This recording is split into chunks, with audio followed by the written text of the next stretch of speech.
صدري ويسر لي أمري واحلل عقدة من لساني يفقه قولي رضيت بالله ربا وبالإسلام دينا وبمحمد نبيا ورسولا ربي زدني علما وارزقني فهما واجعلني من عبادك الصالحين آمين يا رب العالمين. Alhamdulillahirrahmanirrahim. Doa sudah kita baca. Semoga keinginan dan cita-cita kita dikabulkan oleh Allah Subhanahu wa Ta'ala. Amin ya rabbal alamin. Pada pembelajaran yang ketiga ini atau bab 3 ini kita akan mempelajari pelajaran fikih dengan judul tayamum. Di sini ada beberapa yang harus kita ketahui dan kita pelajari. Di antaranya yang A, syariat tayamum. Nomor 1, pengertian tayamum. Apa yang dimaksud dengan tayamum?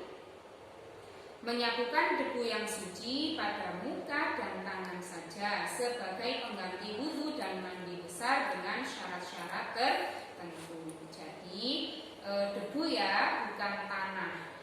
Bedakan debu dengan tanah ya. Apa saja yang dibasuh? Muka dan tangan. Syarat yang kedua, syarat tayamum. Yang pertama, tidak ada air. Kalau tidak ada air sama sekali, diperbolehkan untuk bertayamum. Tapi kalau masih ada, ya berwudu. Yang kedua, sakit yang tidak boleh terkena air. Misalnya sakitnya parah, yang dokter menyarankannya jangan sampai kena air. Nanti sakitnya semakin parah. Nah, kita diperbolehkan untuk bertayamum. Telah masuk waktu sholat. Jadi kalau dengar adzan, anak-anak langsung bertayamum. Tidak boleh misal zuhur itu jam setengah 12.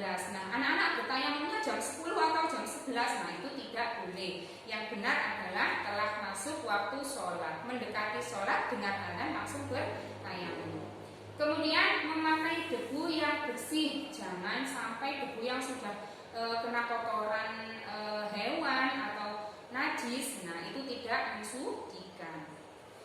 Kemudian dalam perjalanan jauh, nah misal anak-anak mau ke daerah Banyuwangi misalnya ya, naik travel, nah travel tersebut tidak berhenti sama sekali. Jadi anak-anak bisa tayamum di mobil, bisa di kursi ya, kursi yang depannya itu kan ada senderannya, nah itu bisa ambil debu di situ. Kemudian karena sulit mendapatkannya, misal anak-anak pergi ke suatu tempat atau di rumah sendiri saja, sulit mendapatkan air, nah itu boleh dilaksanakan atau dikerjakan tayamum ya, boleh bertayamum. Kemudian air yang ada suhu atau kondisinya mengundang kemudorotan. Misalnya airnya sangat dingin sekali sehingga membuat kita demam atau sakit, maka diperbolehkan untuk bertayamum. Yang ketiga, rukun tayamum. Ada apa saja ya? Yang pertama, niat bertayamum karena Allah. Yang kedua, mengambil debu halus untuk diusapkan pada muka. Kemudian mengusap kedua belah tangan hingga siku dengan 2 kali usapan dengan debu tersebut. Yang terakhir, tertib atau berurutan. Jadi tidak boleh kita melaksanakan mengusap kedua belah tangan dulu, kemudian niat bertayamum baru mengambil debu. Nah itu keliru ya, harus urut atau tertib. Nah sekarang kita akan belajar cara bertayamum. Ini nanti tugasnya ya anak-anak, tayamum atau praktek tayamum di video dan dikirimkan melalui link atau WA. Nanti bisa dibaca di buku paket ya, bab tayamum.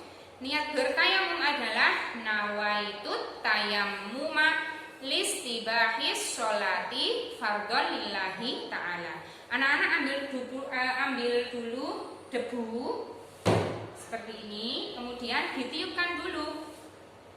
Kemudian basuh muka. Caranya adalah seperti ini. Kemudian yang terakhir di leher atau dagu. Bu Guru ulangi ya caranya. Setelah mengambil, ditiup, kemudian basuh muka. Nah, untuk membasuh muka, anak-anak jangan sampai terjadi dua kali ya. Kalau yang telapak tangan dua ini untuk muka, yang jempol untuk leher sama janggut ya bahasanya ya, bahasa Jawanya janggut. Ulangi lagi sekali lagi ya. Ambil debu, ditiup, kemudian basuh muka dari samping ya, seperti ini. Kemudian yang ini untuk leher dan janggutnya. Itu yang pertama. Tadi apa yang dibasuh? Muka dan tangan. Sekarang ambil lagi, ambil debu lagi. Ambil debunya di tempat yang lain boleh, di tempat yang tadi juga boleh ya. Kemudian ditiupkan lagi. Basuh dulu sebelah kanan, berarti dengan tangan kiri. Perhatikan anak-anak, yang kita pakai adalah ujungnya, ya, ujungnya untuk bawah ini, ya. Kemudian jempolnya untuk yang atas, keluarnya dari sini, dari jempol ketemu jempol. Sekali lagi, ambil dulu ya, ditiupkan. Untuk bawah ya, yang ini telapak tangan untuk bawah, yang jempol untuk atas. Jempol ketemu jempol. Ini makan masih ada tadi debunya, belum dipakai. Nah itu langsung nggak usah ngambil lagi. Untuk yang sebelah kiri sama juga ya. Untuk bawah, jempolnya untuk arah yang atas, ketemu jempol lagi. Satu kali lagi ya prakteknya. Ditiupkan. Yang kanan dulu berarti dengan tangan kiri ya menyucikannya. Untuk bawah, yang atas pakai jempol, ketemu jempol, langsung nggak usah ngambil lagi. Yang bawah ya, yang dipakai yang bawah. Mulai ujung dulu. Yang atasnya pakai jempol, ketemu jempol. Sudah, seperti itu saja. Yang dibasuh hanya dua ya. Muka dan tangan. Setelah itu selesai. Kita lanjutkan untuk yang kelima adalah sunnah tayamum. Yang pertama membaca basmalah. Jadi sebelum berniat anak-anak membaca Bismillahirrahmanirrahim baru niat nawaitu tayamum tadi. Kemudian mendahulukan anggota yang kanan. Ya, karena yang terbaik adalah yang kanan. Kita minum makan pakai tangan kanan. Kecuali kalau ke kamar mandi kita memakai tangan kiri, jangan terbalik.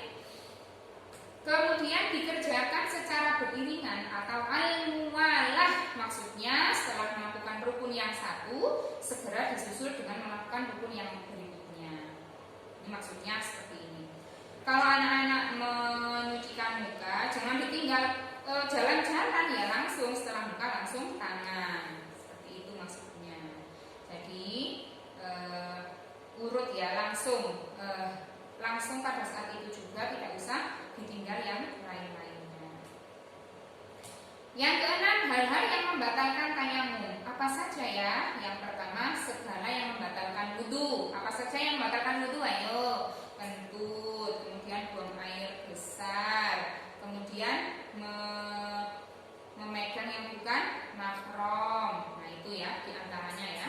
Masih banyak yang lainnya. Nanti anak-anak tanya sama orang tua, apa aja sih Pak yang membatalkan wudu? Nah itu sama dengan hal-hal yang membatalkan tayamum. Intinya segala yang membatalkan wudu itu adalah sama dengan membatalkan tayamum.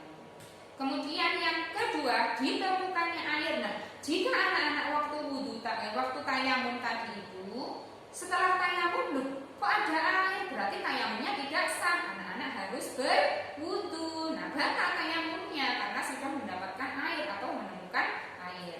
Yang terakhir, hilangnya penghalang. Apa sih maksudnya penghalang ini? Misal anak-anak ke sungai. Nah, itu kan ke sungai aja jalannya jauh. Terus nanti di sungai ada buaya seumpama ya. ada buaya, terus ada hewan-hewan yang lain yang membahayakan diri kita.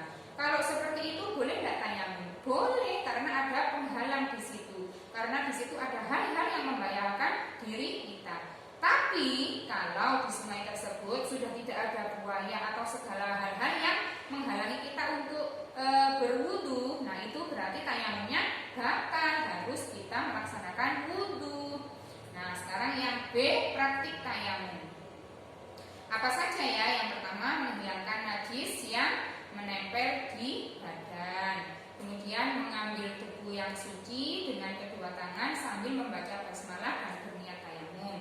Yang ketiga, meniup debu yang ada di tangan terlebih dahulu. Ini cara-caranya ya. Kalau yang tadi itu praktik atau prakteknya ya, dengan yang tadi itu dengan perlakuan atau sesuatu yang dilakukan. Nah, kalau ini isinya tentang tata caranya. Apa saja sih urutannya? Nah, ini guru jelaskan. Yang kedua, mengambil debu yang suci dengan kedua tangan sambil membaca basmalah dan berniat tayamum. Yang ketiga, meniup debu yang ada di tangan terlebih dahulu, jangan lupa ditiup ya. Yang keempat, mengusap wajah dengan debu yang telah ditiup tadi, jangan lupa. Nomor 5, mengambil debu yang suci lagi dan ditiup terlebih dahulu, kemudian mengusap kedua tangan hingga siku. Yang terakhir, yang C, manfaat dan hikmah tayamum. Manfaatnya ada 3, hikmahnya ada 2. Manfaatnya apa saja? Dapat menggantikan wudu dan mandi besar. Kalau anak-anak ketemu air, berarti tayamumnya batal ya. Yang kedua, dapat melatih diri untuk selalu memilih hal yang suci dan bersih. Jadi kalau memilih debu harus bersih dan suci, jangan asal-asal ya. Nanti kotor dipakai, tidak boleh. Nomor 3, mempermudah pelaksanaan ibadah seperti sholat dan tawaf. Jadi kalau tawaf, anak-anak tahu tawaf? Tawaf itu memutari atau mengintari Ka'bah. Nah, jika anak-anak mepet dengan Ka'bah, kan nggak mungkin anak-anak mau keluar orang segitu banyaknya kan ya, berapa juta, berapa ribu, berapa ratus juta ya. Itu anak-anak nggak mungkin bisa keluar waktu kita tawaf itu. Jadi kita diperbolehkan bertayamum dari debu apa saja, dari debu baju sebelah kita atau dari debu baju kita sendiri, tidak apa-apa. Hikmah tayamum dapat menyucikan diri kita, bersyukur dengan syariat Allah yang tidak memberatkan umat Islam. Jadi Allah itu tidak menyusahkan umatnya, ya, tidak membuat manusianya atau hambanya itu menyusahkan, tidak menyusahkan intinya ya. Allah itu memberikan keringanan, apapun itu alasannya pasti ada keringanan. Orang sakit tidak harus mengambil air wudhu, jadi bisa bertayamum. Apapun bisa dilaksanakan asalkan kita mau melaksanakan atau ada kemauan untuk melaksanakan. Jadi tidak ada kata malas.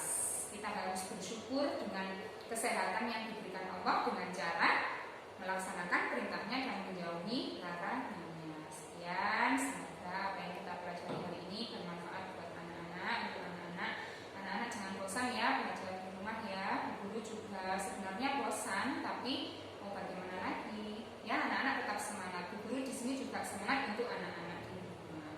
Terima kasih. Wassalamualaikum warahmatullahi wabarakatuh.